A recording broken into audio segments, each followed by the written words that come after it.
Hello students, welcome back to my YouTube channel. और आज के क्लास में हम पढ़ाएंगे क्लास 10 का मैथ्स। और क्लास 10 के मैथ्स में जो हम आज एक्सरसाइज सॉल्व करेंगे वो है एक्सरसाइज नंबर 3.1, जो कि नए बुक के अनुसार है और ओल्ड बुक के अनुसार ये एक्सरसाइज नंबर 3.2 में है। इसका एक क्वेश्चन जो है 1 और 2 और 3 ये तीनों हम सॉल्व करा चुके हैं और आज के क्लासेस में हम कराएंगे क्वेश्चन नंबर 4 और उसके आगे का प्रॉब्लम को सॉल्व करेंगे, राइट। तो इसके बाद जब हम क्वेश्चन नंबर 4 को सॉल्व करने का प्रयास कर रहे हैं तो उसमें हमारे पास क्या गिवन है और क्या पूछ रहा है। Which of the following pairs of linear equations are consistent or inconsistent? If consistent, obtain the solution graphically. इसमें हमारे पास 4 क्वेश्चन दिया हुआ है। That means 4 pairs of linear equation in 2 variable दिया हुआ है और उसको पहले चेक करना है कौन सा इक्वेशन कंसिस्टेंट है और कौन सा इक्वेशन इनकंसिस्टेंट है, और उसके बाद उसमें से जो कंसिस्टेंट है उसको ग्राफिकल मेथड से सॉल्व करना है, ठीक है। क्वेश्चन नंबर 4 का question number 1, x plus y equal to 5, ठीक है। 2x प्लस 2y,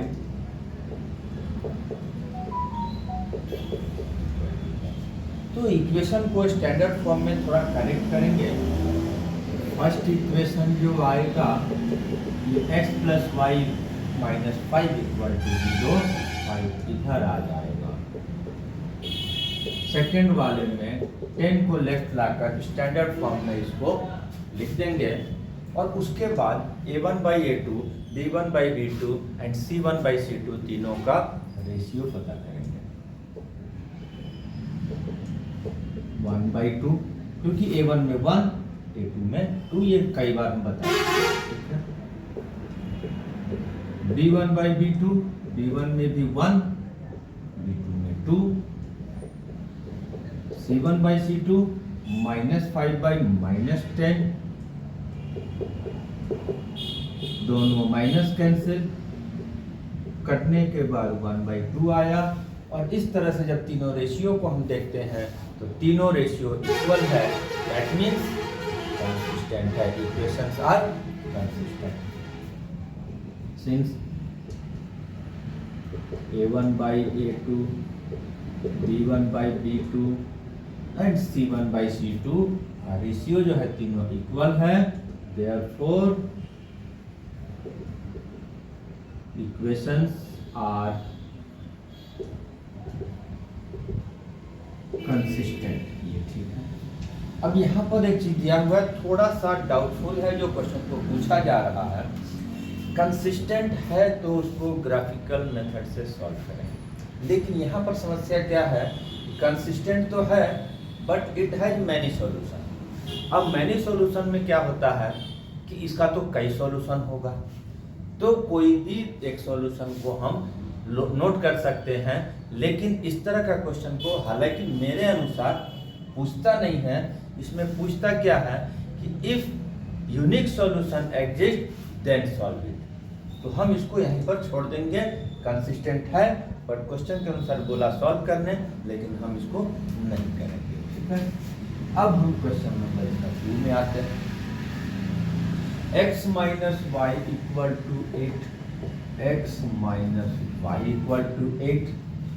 दूसरा 3x plus 3y, 3x minus 3y equal to I think 6। थोड़ा इसको भी हमें स्टैंडर्ड फॉर्म में लिखेंगे, तो ये 8 इधर आ गया। अब तीनों रेशियो 1/3, b1/b2, b1 में -1, b2 में -3, साइन कैंसिल, 1/3 C1/C2 -8 है C1, C2 -16 है, माइनस दोनों कैंसिल, 8 1 जा 8, 8 2 जा 16। अब यहाँ पर जब तीनों रेशियो को कंपेयर करते हैं तो पाते हैं कि फर्स्ट 2 रेशियो तो इक्वल है बट थर्ड रेशियो इक्वल नहीं है, और ऐसा केसेस में इक्वेशंस आर इनकंसिस्टेंट होता है। ठीक है, तो लिखेंगे since A1/A2 equal to B1/B2 but not equal to C1/C2, its these equations are inconsistent. Therefore, equations are inconsistent.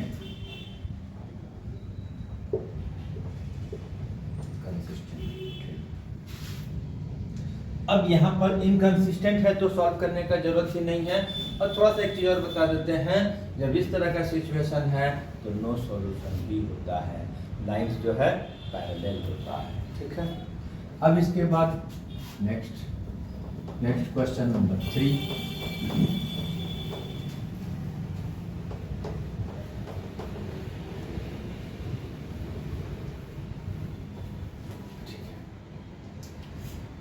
Question number 3 हमारे पास आ रहा है 2x + y - 6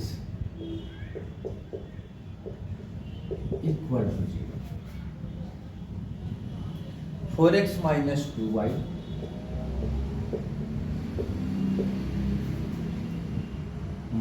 4 = 0। अब ये तो ऑलरेडी स्टैंडर्ड फॉर्म में है, सीधे हम कोफिशिएंट का रेशियो पता करेंगे। तो सबसे पहले A1/A2, A1 की वैल्यू 2, A2 का वैल्यू 4, कटता है तो काट देंगे, 2 1 जा 2, 2 2 जा 4, B1/B2। ठीक है,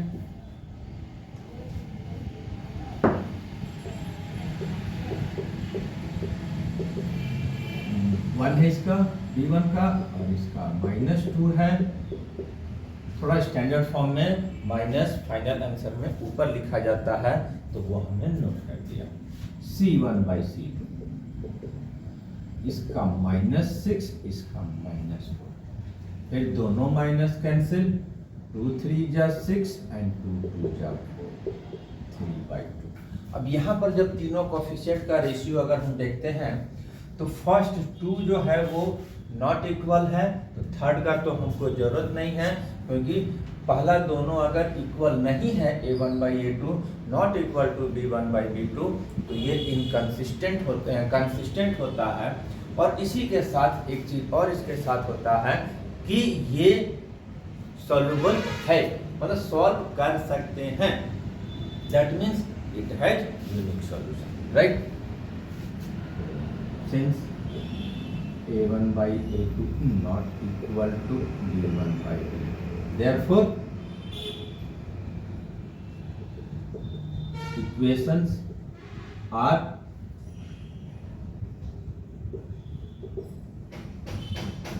consistent, and इसके साथ जो कंडीशन है लिख देते हैं, it has unique। कभी भी क्वेश्चन को पूछा जाएगा कि check whether equations are consistent, inconsistent, intersecting, parallel, coincident, unique solution, no solution. तो if it has unique solution then solve it बोला जाएगा। तो यही आ गया, जब it has unique solution then we are trying to solve it, right. आप जब सॉल्व करेंगे तो सबसे पहले फ्रॉम इक्वेशन 1, अब इसमें तो इसको सॉल्व करना है, तो इसलिए इक्वेशन का दोनों का नाम हम दे रहे हैं, और फर्स्ट इक्वेशन को यूज करेंगे क्योंकि हमको ग्राफिकल से सॉल्व करना है। तो ग्राफिकल में हमारे पास क्या करते हैं, इसी एक्सरसाइज का फर्स्ट क्वेश्चन को हम सॉल्व करके बताएं। y के लिए इसको सॉल्व कर लेंगे। तो 6 किया तो राइट में प्लस हो गया और 2x दिया तो माइनस हो गया।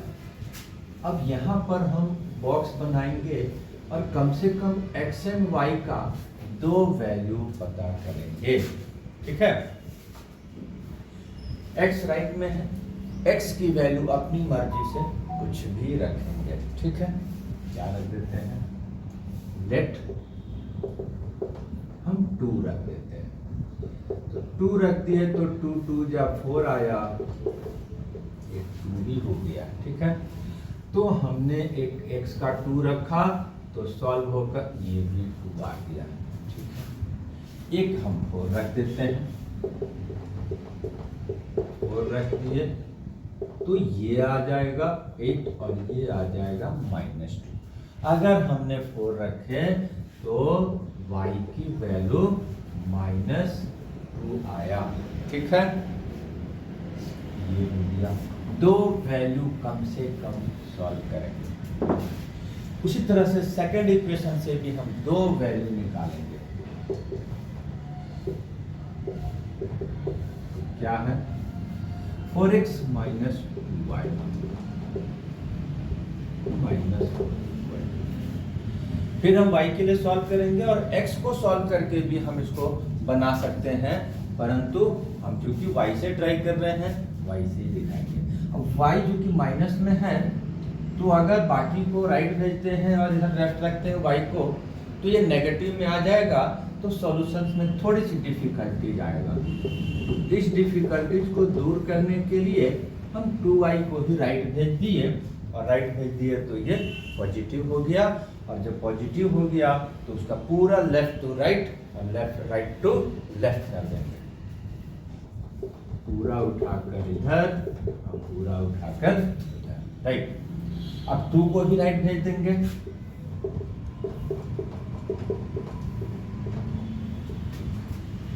फिर से यहाँ पर जब हम इसको 2 भी भेज दिए, अब इसके बाद जो सॉल्यूशन करेंगे फिर x एंड y का दो वैल्यू निकालेंगे, right.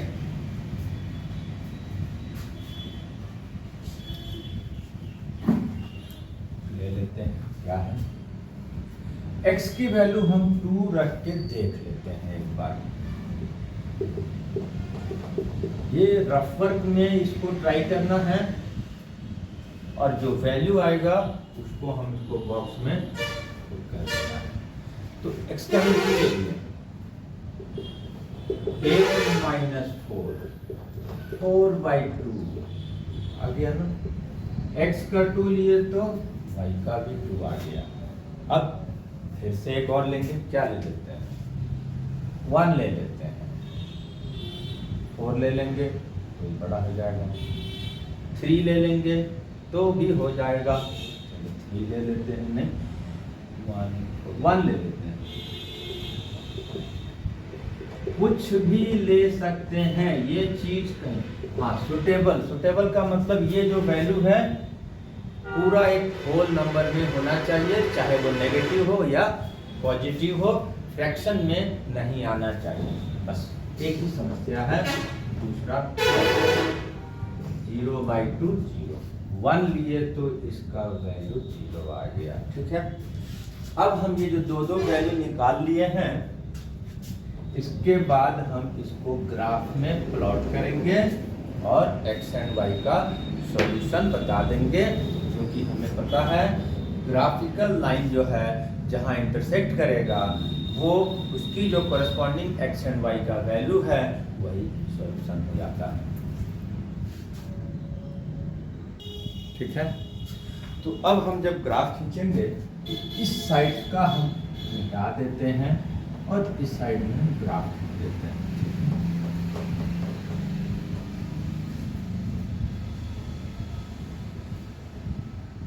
y axis, x axis,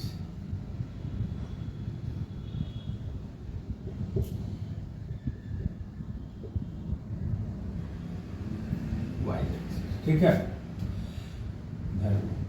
1 2 3 4 5 6 7 8 9, 1 2 3 4 5 6 7 1 2 3 4 5 6 1 2 3 4 5 6 7 कुछ नंबर उधर, कुछ नंबर इधर, कुछ नंबर उधर, कुछ नंबर नीचे, ठीक है। अब इसका जो वैल्यू निकाले हैं हम एक एक करके प्लॉट करेंगे। फर्स्ट वाले का देखते हैं, तो 2 2 दैट मीन्स x का 2 y का 2, x का 2 और y के 2 के सामने जाकर इसको प्लॉट कर देंगे। सेकंड वैल्यू क्या है 4 माइनस 2, तो x का 4 y का क्योंकि माइनस 2 है तो नीचे आकर प्लॉट कर देंगे और इसको दोनों को इससे जाना चाहिए, ठीक है, इससे जाने के इससे होकर जाना चाहिए, ठीक है, और सॉल्व करके लाइन खींच देंगे। दूसरा वैल्यू फिर इसमें सेकंड इक्वेशन के लिए 2 and 2 है, 2 and 2 तो यही प्लॉट हुआ था। दूसरी वैल्यू 1 0 है, x का 1 y का 0 यानी कि न ऊपर न नीचे, और इन दोनों पॉइंट को मिलाकर फिर से एक लाइन ड्रॉ कर देंगे और दोनों लाइन जो है इक्वेशन का वो एक पॉइंट पर कटा है जहां पर कि x की वैल्यू कॉरस्पॉन्डिंग x की वैल्यू 2 है, कॉरस्पॉन्डिंग y की वैल्यू 2 है। देयरफॉर सॉल्यूशन हो गया x equal to 2 and y equal to 2। तो इस तरह से जो वहां पूछा गया था if consistent then solve it, तो सॉल्व कर दिया मैंने। इसमें एक क्वेश्चन हमारे पास और है,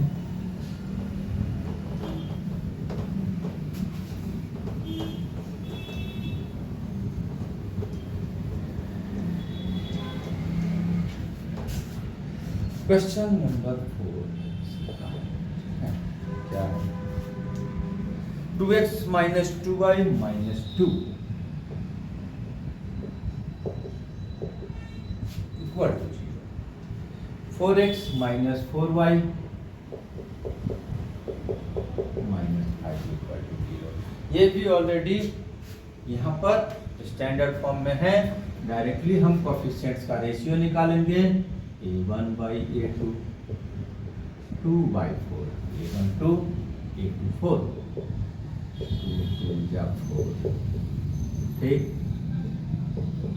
b1 by b2 b1 की वैल्यू -2 b2 का वैल्यू -4 एंड 2 और ये -1 by 2 c1 by c2 -2 by 5। अब since a1 by a2 equal to b1 by b2 but not equal to c1 by c2, and in this cases equations are inconsistent and no solution होता है। Therefore equations are inconsistent।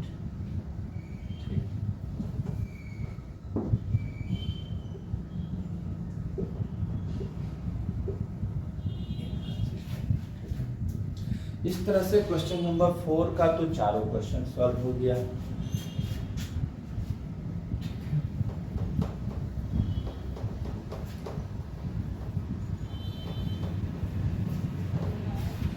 अब हम question number 5 को solve करेंगे और 5 में हमारे पास फिर से एक सिचुएशनल प्रॉब्लम दिया हुआ है, वर्ड प्रॉब्लम दिया हुआ है, और उससे हमको सबसे पहले तो इक्वेशन फाइंड करना होगा और उसके बाद उसको किसी एक मेथड से सॉल्व करेंगे। और चूंकि हमारे पास अभी ग्राफिकल का ही चैप्टर चल रहा है, एक्सरसाइज चल रहा है, तो हम ग्राफिकल से ही सॉल्व करेंगे। यहाँ पर एक रेक्टेंगल के बारे में दिया हुआ है कि लेंथ और ब्रेथ का जो रिलेशन है वो कुछ दिया हुआ है कि लेंथ इज 4 मोर देन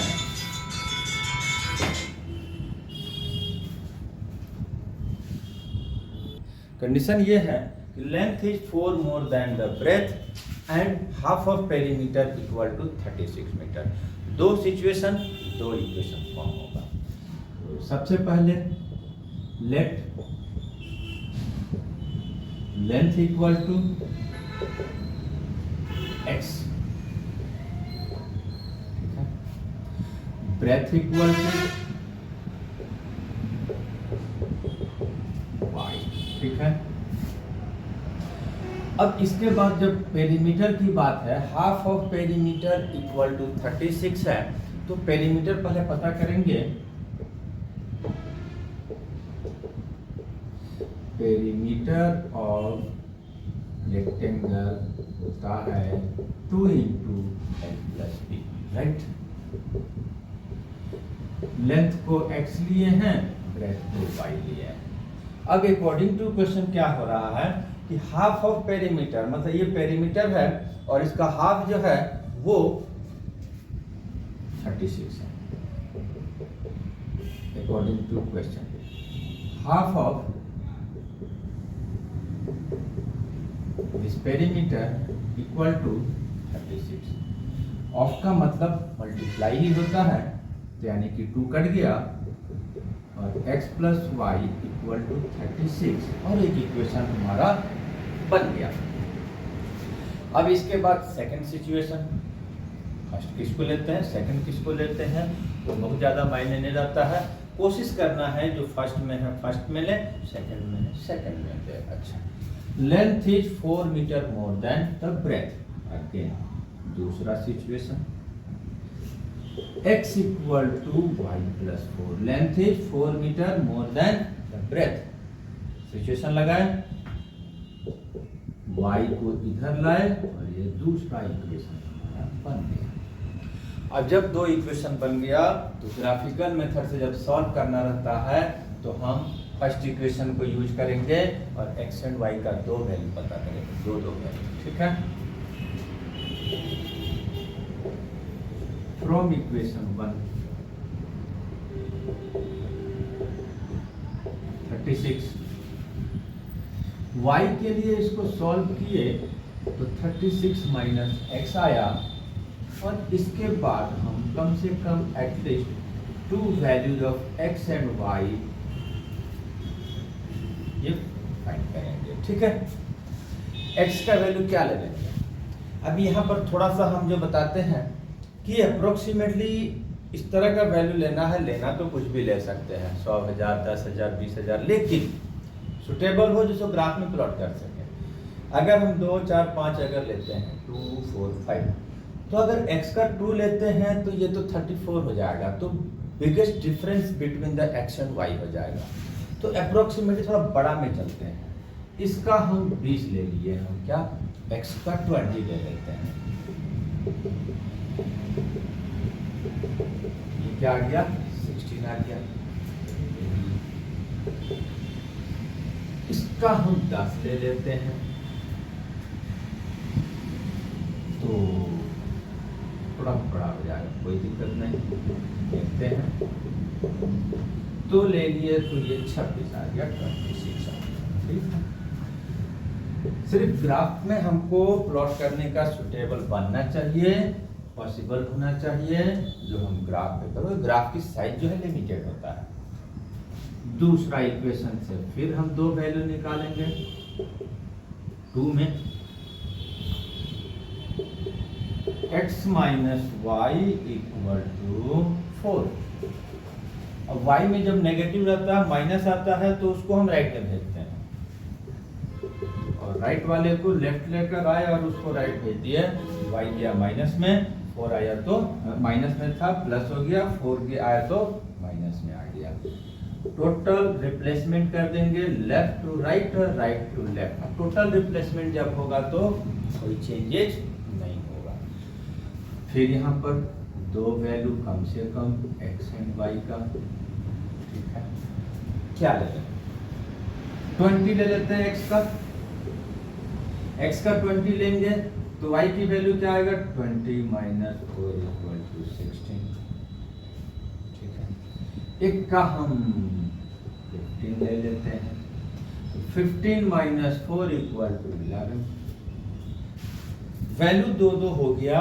अब इसके बाद इसको जब हमको ग्राफ में प्लॉट करना है तो फिर से जगह इधर हटाते हैं, खाली करते हैं, और यहाँ पर हम उसका ग्राफ ड्रॉ करते हैं, ठीक है। X axis and y axis.